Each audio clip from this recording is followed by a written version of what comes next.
இந்து மதத்தை இழிவுபடுத்தும் நோக்கத்தோடு பெண்களையும் அவதூறாக பேசியிருக்கின்ற பொன்முடி தமிழக மந்திரி சபையிலிருந்து நீக்கப்பட வேண்டும். திராவிட முன்னேற்ற கழகத்தின் நிர்வாகியிலிருந்து நீக்கியிருப்பது என்பது கண் துடைப்பு நடவடிக்கை. ஏன்னா திமுகவில் என்னவா இருந்தால் என்ன, முதல் குடும்பத்தின் அடிமைகள்னு அர்த்தம், அவ்வளவுதான். ஆனால் அவருக்கு அரசாங்கம் மந்திரி சபையில் எப்படி அந்த ஒரு மிக கேவலமான மனிதர் மதங்களை துவேஷமாக பேசி பெண்களை கொச்சைப்படுத்தி இழிவுபடுத்தி இருக்கின்ற பொன்முடி உடனடியாக மந்திரி சபையிலிருந்து நீக்கப்பட வேண்டும்.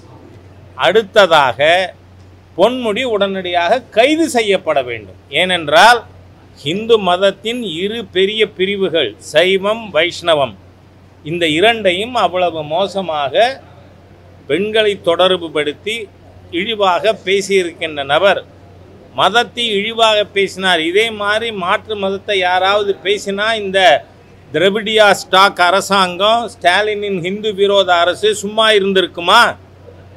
ஆகவே பொன்முடியை வழக்கு தொடர வேண்டும். பொன்முடிக்கு எதிராக அவரை கைது செய்ய வேண்டும், மந்திரி சபையிலிருந்து நீக்க வேண்டும் என பாரதிய ஜனதா கட்சி கேட்டுக்கொள்கிறது.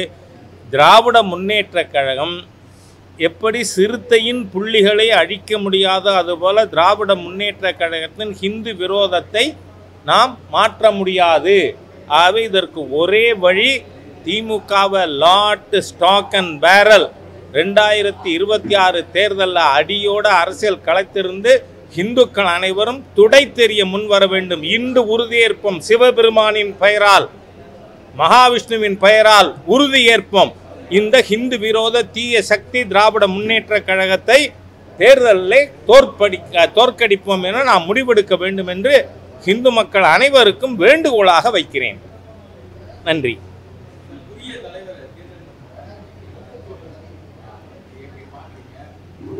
புதிய தலைவரையா நான் அவர் ரொம்ப வருஷமா பார்த்துருக்கேன்.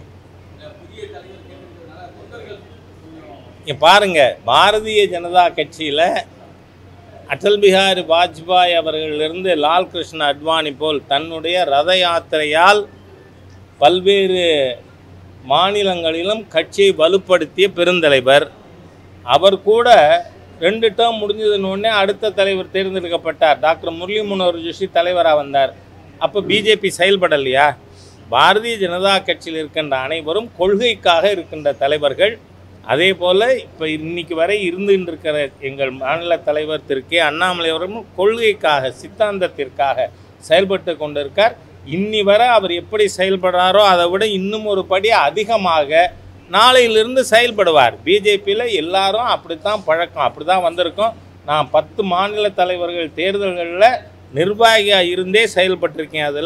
அதனால் இதில் தொண்டர்கள் அனைவரும் உறுதியாக நம்முடைய கொள்கை இலக்கு இன்று தமிழகத்தையே போதை காடாக மாற்றியிருக்கின்ற ஒரு வீட்டு குழந்தைகளையும் போதைக்கு ஆளாக்கி கொண்டிருக்கின்ற இந்த தீய அரசாங்கம் தமிழகத்தின் எதிரியாக செயல்பட்டு கொண்டிருக்கின்ற திமுகவை தோற்கடிப்பதற்கு பாரதிய ஜனதா கட்சியில் எல்லா தலைவரும் ஒன்றாக இணைந்து, அதில் நீங்கள் குறிப்பாக நோட் பண்ணியிருக்கணும், இன்றைக்கி அடுத்து தலைவராக ஒரு வேட்பாளரை பரிந்துரை செய்ததிலேயே மாநில தலைவர் திரு அண்ணாமலை அவர்கள், முன்னாள் மாநில தலைவர் பொன் ராதாகிருஷ்ணன் அவர்கள், முன்னாள் மாநில தலைவர் தமிழிசை சவுந்தரராஜன் அவர்கள், நான் திரு முருகன் அவர்கள் எல்லாருமே சைன் பண்ணியிருக்கோம். அப்படின்னா என்ன அர்த்தம்?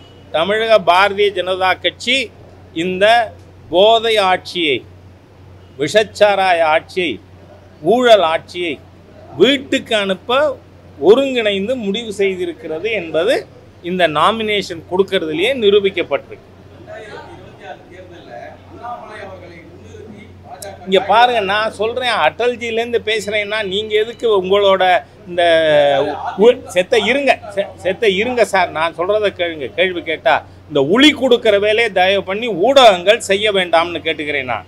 ஏன்னா நாமினேஷன் பேப்பரில் எல்லா லீடர்ஸும் சைன் பண்ணியிருக்கோம்.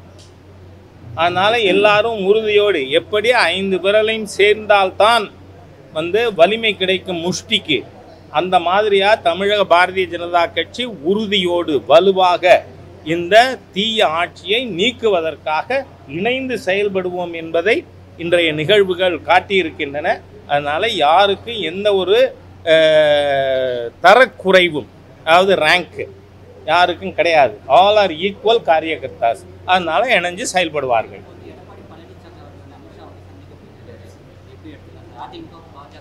நான் என்ன சொல்கிறேன்,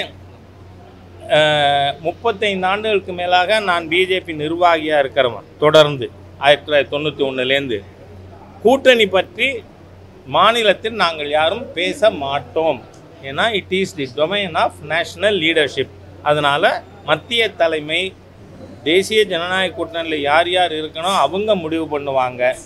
அதனால் அவர்களுடைய வழிகாட்டுதலில் நிச்சயமாக தமிழகத்தில் ஆட்சி மாற்றமானது துவங்கும். அதுக்கு அச்சாரம் இன்று இடப்பட்டிருக்கிறது. நன்றி.